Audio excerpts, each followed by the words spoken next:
Maraming gustong mag-ipon pero laging nauudlot dahil sa utang.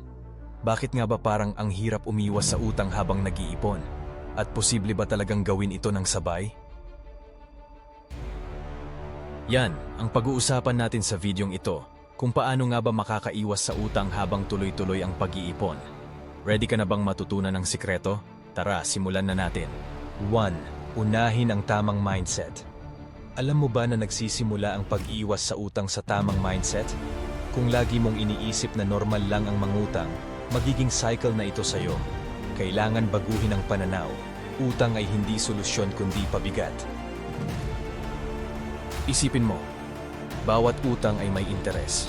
Ibig sabihin, mas lumalaki ang binabayaran mo kaysa sa inutang mo. Kaya bago pa man mangutang, itanong mo muna sa sarili mo, kailangan ko ba talaga ito o gusto ko lang? 2.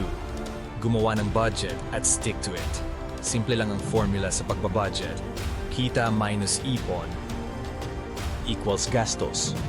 Hindi kita minus gastos equals ipon. Kapag inuuna ang ipon, limitado na lang ang pwedeng gastusin, kaya natututo kang magtipid. Mag-set ka ng realistic na budget. Huwag masyadong mataas para hindi ka ma-frustrate at huwag masyadong mababa para hindi ka mangutang. 3. Learn to say no sa utang at sa luho. Minsan kaya tayo nagkakautang dahil sa mga luho.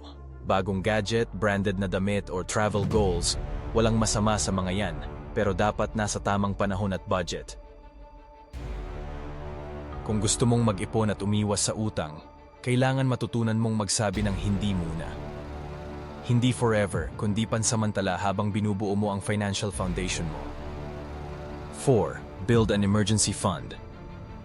Isa sa mga dahilan kung bakit napipilitang mangutang ang mga tao ay dahil walang emergency fund. Kapag may bigla ang gastos, wala nang mahugot kundi credit card o 5-6. Kahit maliit lang, magsimula ka. Kahit 20-50 pesos bawat araw, malaking tulong na yan kapag may emergency. 5. Iwasan ang utang na may interes. Kung talagang kailangan mangutang, iwasan ang may mataas na interes. Credit card? Kung di kayang bayaran agad, huwag gamitin. Personal loans? Pag-isipan ng mabuti kung kailangan talaga.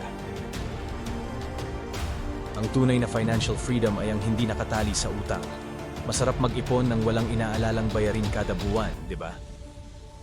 Kaya. Ngayon pa lang simulan mo ng planuhin ang budget mo, bawasan ang luho, at mag-ipon para sa emergency fund. Tandaan, ang tunay na financial freedom ay hindi lang nasusukat sa dami ng pera kundi sa gaan ng buhay na walang utang. Kung may natutunan ka sa videong ito, huwag kalimutang mag-subscribe at i-share ang video na ito para makatulong din sa iba. Thank you for watching. See you in the next video.